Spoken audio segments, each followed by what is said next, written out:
Hello everyone, happy Friday before a long weekend here in Canada, and welcome to day 4 of my Saleabration Countdown. Now who's getting excited for the day after the long weekend? Not that we're wishing the long weekend away, heaven forbid, but the day after the long weekend is a special day because number 1, the holiday menu launches, and number 2, Saleabration launches. So lots of good stuff to look forward to on the day after the long weekend. But today is Friday. We are just on the edge of a long weekend. I hope you have some awesome plans for this 3-day midsummer long weekend. My husband has the whole weekend off. I'm quite excited. So we're going to do some little day trips and do a little bit of hiking and just get outdoors in the next couple of days. So tonight we are all about the beautifully penned designer series paper. So this is another freebie that is coming up in 4 days with Saleabration. So this is a $60 item, which means you get it free with a $60 order. Okay, so we have 2 different sort of levels of items in Saleabration. We call them level 1 and level 2. Level 1 items are free with a $60 order. Level 2 items are free with a $120 order. So this is one of the $60 ones, a level 1 one, and it is beautiful. Now let me just pull up my video here so I can see who's watching. All right, we got Wendy and Regis and Louise and Judith. Hello, hello. Thanks for joining me on a Friday night before a long weekend. So as I was saying, this paper is absolutely gorgeous. And if you love the hand-penned Petals suite from the annual catalog, you're going to need this paper because it coordinates. So I'm going to flip the camera. I'm going to show you the product. I'm going to show you the coordinating stamps and dies from the annual catalog, and then we're going to make a project. Okay, you ready? Give me a sec. See if I can do this better than I have done the last couple of nights.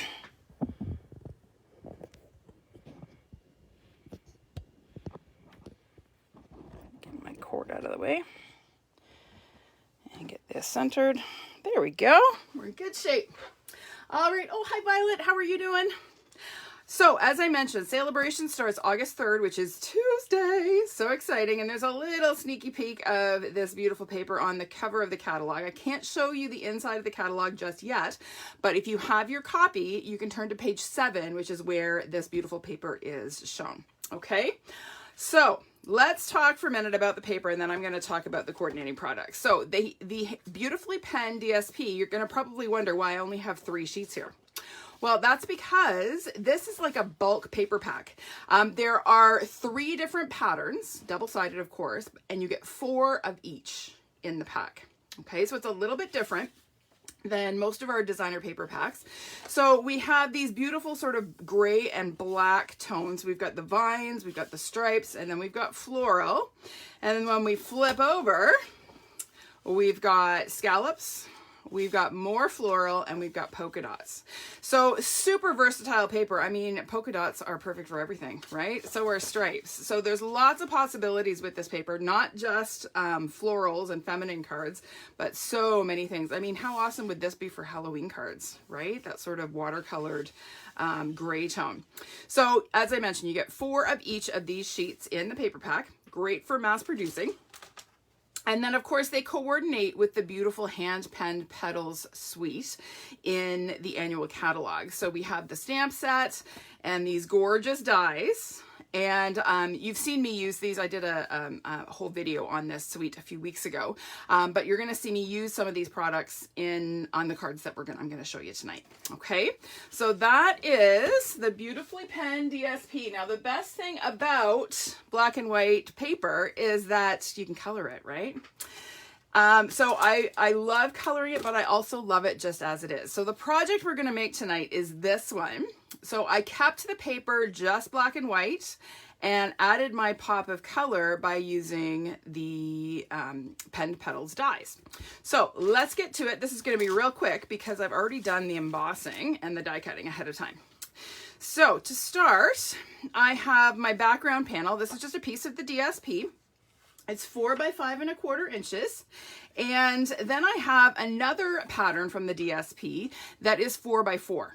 Okay, so what I'm going to do is glue my my square to my polka dots And I'm only going to use a portion of the square. I'm not going to use the whole thing. Let's see, which way did I do it? I kind of did it this way. And you can put it as far down or as high as you want. I think I'm going to put it right about there. I'm going to do it a little bit lower than I did on my sample, just to change it up a little bit. So I'm going to apply a little bit of adhesive sort of to the corner of my DSP. And I'm going to glue it on just like that. Okay.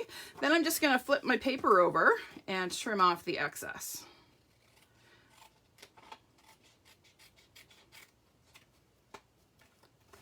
Stick that right on there. We don't need it.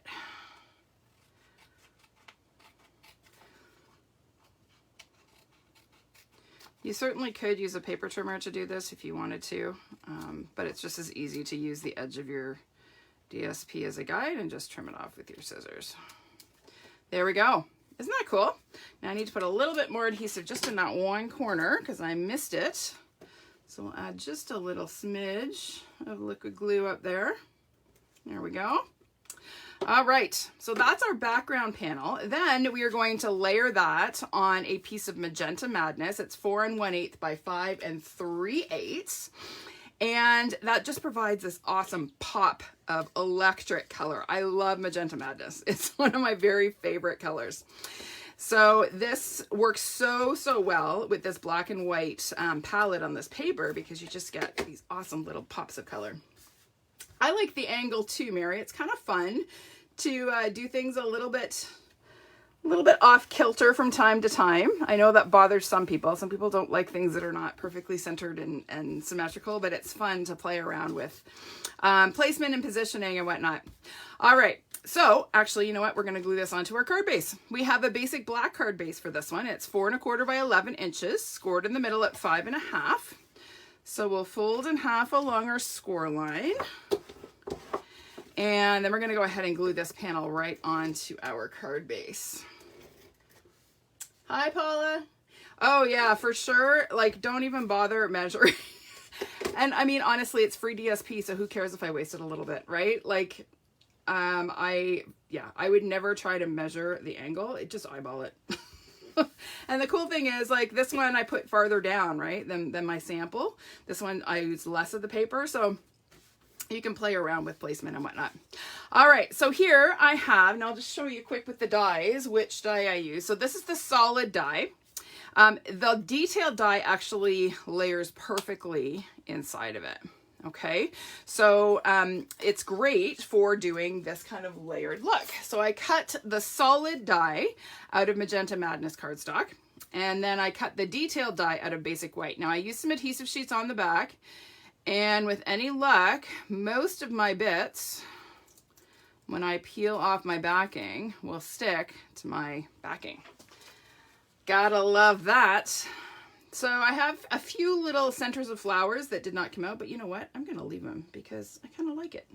It's kind of a little bit shabby chic when it's not perfect. So that just layers perfectly on there. And I got to tell you, the adhesive sheets are a godsend for detailed dies. If you haven't picked up the adhesive sheets yet, you need to get a pack because the more detailed dies we get, the more frustrating it gets to try and apply liquid glue to these guys. All right, so we're going to put this on our card with a couple of dimensionals, not minis, but full size.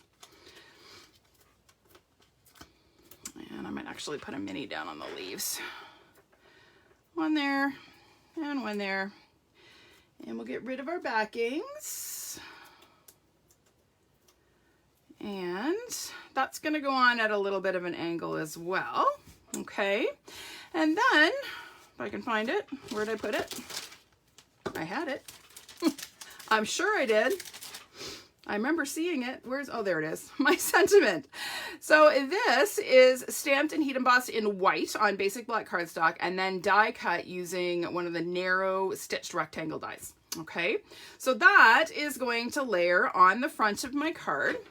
I'm going to add a dimensional or two to the end that's going to extend over the card, and then I'm going to put a little bit of tape on the part that's going to overlap my flower because it's already popped. Hello, my friend.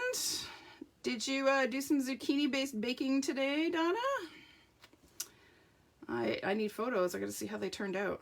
I actually tried a new zucchini recipe today.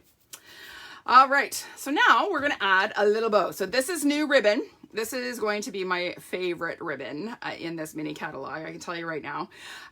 This black and white gingham. It's actually part of the Halloween suite, but oh, it works for everything, right? Black and white gingham, my goodness. So it's 1/4 inch wide, which makes it really easy to tie up a bow, and they're nicely sized, so they're good scale for cards. Sometimes wider ribbon can be a bit of a challenge when you're trying to use them on a smaller project like a card.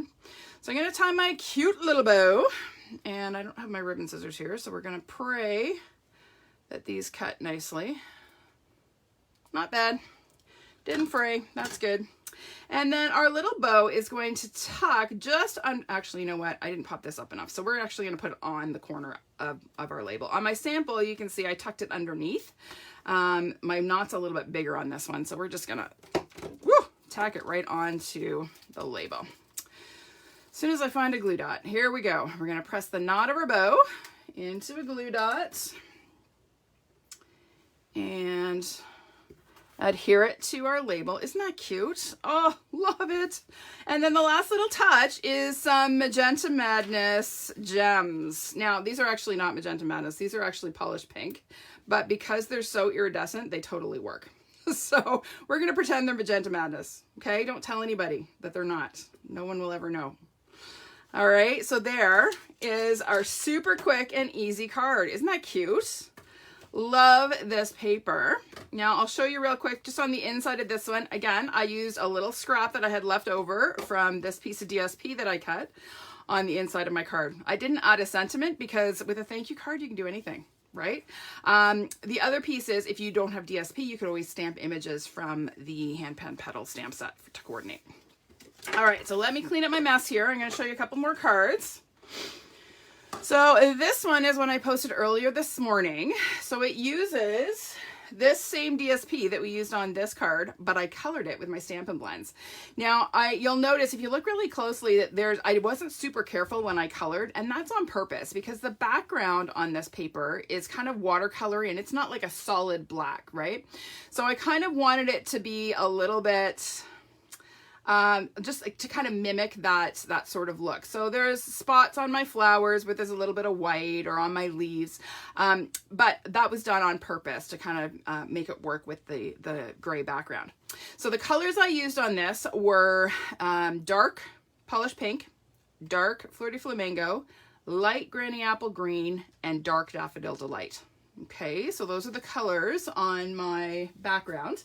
And then I added some die cut flowers, again, using the coordinating dies in the same colors of cardstock. So we've got polished pink, Fleur de Flamingo, Daffodil Delight, and Granny Apple Green. Okay, this sentiment is from a product that I'm going to be featuring tomorrow. So you're going to have to stay tuned for that one. All right, so there's that one. I posted this one earlier today. So if you're not into coloring with markers, you don't have the patience for it, this is the card for you. So this one, I just used a sponge dauber and an ink pad to really, really quickly apply ink to my flowers. You'll notice I didn't stay inside the lines. Doesn't matter. I just quick and dirty applied some ink to the floral images. And then some of them I fussy cut out to put behind my sentiment. So super easy. I also use the rip and flip technique. So you've seen me do that one before. That's where you cut your DSP a little bit longer than you need it to be. You tear it and then flip to show both sides of the DSP pattern. So that's that one. And then the last one I want to show you is this one. Now you saw me demonstrate this fun fold a couple of weeks ago. It's all about the DSP, right? So it's just got a simple cardstock backing, but it stands up, right, and gives you that sort of diorama kind of look. So this is designed so that my label kind of tucks, if it'll work. There we go, tucks in behind my flowers. So again, I fussy cut some flowers out from the DSP. These are colored with Stampin' Blends. I use Fresh Freesia and Soft Succulent. These label dies are coming in the mini catalog, and they are going to be my favorites. They already are. I love them. They're such great shapes. There's a smaller one, and then on the inside, we have a larger one, which gives us space to write our message. But again, showcases the beautiful DSP, and not only the DSP, but both sides of the DSP, right? Which is awesome. All right, you guys, that's it for me on a Friday night. I hope you enjoyed these projects. Check out this paper, put it on your wish list, especially if you already have the hand-penned bundle or even the whole suite. The hand-penned DSP is on sale right now, right? Till the 2nd of August. And then you can get the complimentary beautifully penned pack during Saleabration. Okay? All right, everybody. Thank you so much for joining me tonight. Have a fantastic Friday evening. I'll be back tomorrow evening, same time, same place for Countdown to Saleabration Day 5. All right? Have a great one. Bye for now.